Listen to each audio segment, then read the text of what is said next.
మనం ఇప్పుడు కీలకమైన ఈ ప్రధానమైన 2 అంశాలు బాలకృష్ణ, త్రినాథరావు. అసలు ఈ సినిమా రంగానికి ఏమైంది? ఇట్లాంటి మాటలు మాట్లాడటం, డైలాగులు కూడా డబుల్ మీనింగ్ డైలాగులు, ఇంకా చాలా రకరకాలుగా చేస్తున్నటువంటి తీరులో ఈ ఈ బాలకృష్ణ గారు ఈ వయసులో రాజకీయ నాయకుడు అయ్యిండి కూడా ఆ రకమైన గెస్చర్స్ వీటి మీద కొన్ని యూట్యూబ్లో మహిళా సంఘాల వాళ్ళు కానీ, మహిళా నేతలు కానీ, మహిళా ప్రముఖులు కానీ తీవ్రంగా విమర్శలు గుప్పిస్తున్న నేపథ్యంలో ఈ చర్చ జరుగుతూ ఉంది.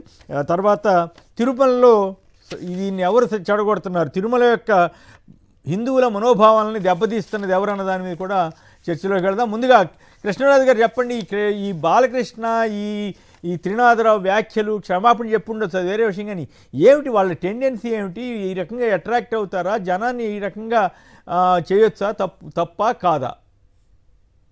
సార్, బాలకృష్ణ అనే పదం ఒక దేవుడికి సంబంధించిన పదం అందరికీ తెలుసు. ఆయన ఆరాధ్య దైవం. బాలకృష్ణుడు చిన్నతనంలో చినిపి పనులు చేసి ఉండొచ్చు, కానీ బాలకృష్ణ పేరుతో ఉన్న ఈ నటుడు బాలకృష్ణ మాత్రం చాలా అసభ్యంగా, అసహ్యకరంగా, దుందుడుకుగా, నేర ప్రవృత్తితో కూడిన చర్యలు చేస్తూ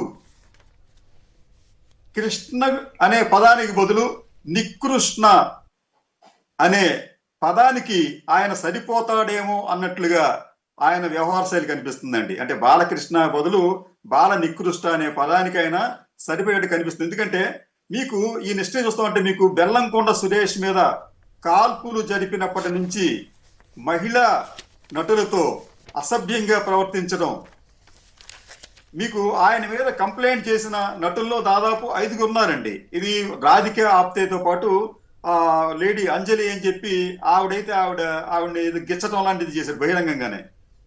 ఇలాగ అనేక మంది మీద అసభ్యంగా వ్యాఖ్యానిస్తూ, మీరు చేస్తే ఒక అందమైన అమ్మాయి కనిపిస్తే మీరు చూస్తూ ఊరుకుంటారా? చూస్తే వాళ్ళకి కడుపు చేయాలి అని చాలా నికృష్టమైన పదజాలాన్ని ఉపయోగిస్తూ బాలకృష్ణ తన రాజకీయ అలాగే సినిమా కెరీర్ను కొనసాగిస్తూ వస్తున్నాడు. ఇటువంటి వ్యక్తులను నిజంగా కొంతమంది ఆరాధించడం అనేది ఆలోచించుకోవాలి వాళ్ళు. ఈయన వారి ఆరాధన, వారి అభిమానంతోనే బాలకృష్ణ రెచ్చిపోతున్నాడేమోనన్న భావన కలుగుతుంది. ఇప్పటికే ఆయన మీద పలు కేసులు ఉన్నాయి. ఆయన క్షమాపణ చెప్పొచ్చు, కానీ క్షమాపణ చెప్పినప్పుడు కూడా ఆయన కేసులు ఎదుర్కొన్నారు, గతంలో ఎదుర్కొన్నారు, మళ్ళీ ఎదుర్కోపోతారు కూడా ఇటువంటి కేసుల్లో. అలాగే అభిమానులు ఎవరన్నా సెల్ఫీ తీసుకుంటే వారిని లాగి కొట్టడం, అలాగే తన సహాయకుడితో బహిరంగంగానే తన బూటు లేసులు కట్టించుకోవటం, ఇవన్నీ కూడా చాలా ఎబ్బెట్టుగా, ఇబ్బందికరంగా ఉన్నాయి. ఒక సినిమా నాయకుడు, ఒక సినిమా నటుడు చేస్తే ఓకే, కానీ రాజకీయాల్లో ఉంటూ ప్రజల చేత ఎన్నుకోబడి సభకు వెళ్ళినప్పటికీ కూడా ఆయన వైఖరిలో ఎటువంటి మార్పు రాకపోవటం అనేది అత్యంత శోచనీయం. ఈ విషయంలో చంద్రబాబు నాయుడు గారు, బహుశా ఆయన బావగారు, వారు కూడా ఆలోచించి ఇటువంటి సంఘటనలు జరగకుండా ఉండటానికి బాలకృష్ణతో ఆయన కౌన్సిలింగ్ చేస్తే మంచిది. ఎందుకంటే ఆయన కౌన్సిలింగ్ చేయటం అనేది చంద్రబాబు నాయుడు గారికి బాగా ఇష్టం. కర్ర వెరకుండా పాము చావకుండా బుజ్జగించే ప్రయత్నం చేస్తుంటారు. కానీ ఇక్కడ బాలకృష్ణ విషయానికి వచ్చినప్పటికీ ఆయన ఖచ్చితంగా ఒక దృఢమైన నిర్ణయం తీసుకోవాలి. లేకపోతే అసభ్యమైన ఒక అంటే నాకు ఒక చిన్న సందేహం కృష్ణరాజు గారు, ఇప్పుడు వారికి అక్క చెల్లెళ్ళు ఉన్నారు, అట్లాగే తనకి ఆడపిల్లలు కూడా ఉన్నారు. అయినప్పుడు కూడా ఈ వయసులో ఒక రాజకీయ నాయకుడు కూడా అయ్యుండి ఈ రకంగా ప్రవర్తించడం, అంతేకాదు నాకు పవన్ కళ్యాణ్ గారిది ఒక సినిమా డైలాగు చూడండి ఎంత ఇట్లా ఉందో.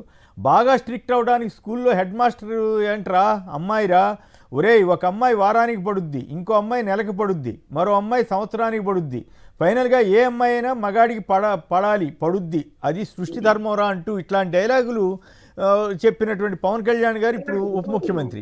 ఆయనేమో వేరే సినిమాలని వ్యంగ్యంగా వ్యాఖ్యానిస్తున్నారు, ఎర్రచందనం అని. ఓకే, అది అంతవరకు తప్పులేదు, కానీ మరి ఈయన సినిమాల్లో కూడా అట్లాంటి డైలాగులు లేకుండా, ఇట్లాంటి పిచ్చి ప్రవర్తన లేకుండా, డైరెక్టర్ ఎవరు నోటుకు వచ్చినట్లు మాట్లాడిన తీరు, ఇవేమి మరి వీళ్ళు నీతులు చెప్పడానికే తప్ప ఆచరణలో చేయరా, రాజకీయ నాయకులుగా కూడా ఉన్నారు కాబట్టి.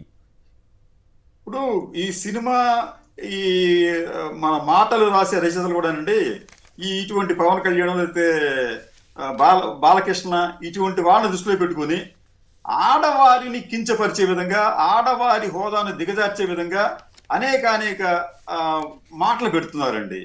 దీనిని కూడా ఖచ్చితంగా ఆపవలసిన అవసరం ఉంది. లేకపోతే ఏంటంటే బాలకృష్ణ లాంటి వ్యక్తులకి కళ్ళెం వేయటం సాధ్యం కాదు. ఒక్కసారి ఆయనకు గట్టిగా ఒక చట్టం నుంచి ఒక దెబ్బ తగిలితే ఆయనకి కనీసం జాగ్రత్త పడతారు. కానీ గత చరిత్ర చూస్తే మీకు బెల్లంకొండ సురేష్ మీద కాల్పులు జరిపి బెల్లంకొండ సురేష్ హాస్పిటల్లో ఉండి ఇన్ని తిన్నప్పటికి కూడా ఆయన కనీసం కోర్టు మెట్లు ఎక్కకుండానే ఆయన బెయిల్ తెచ్చుకున్నాడు. తర్వాత కేసు మాఫీ అయిపోయింది. కాబట్టి ఏంటంటే ఇటువంటి వ్యక్తులకు సంబంధించి చట్టాలు కూడా చుట్టాలుగా మారుతున్నాయనే భావన ఉంది. కాబట్టి ఈ అంశంలో ప్రజలు కూడా ఖచ్చితంగా ఆలోచించుకోవాలి. ఇటువంటి వాళ్ళని నిరాధారణకు గురి చేయవలసిన అవసరం ఉంది కేసరి గారు.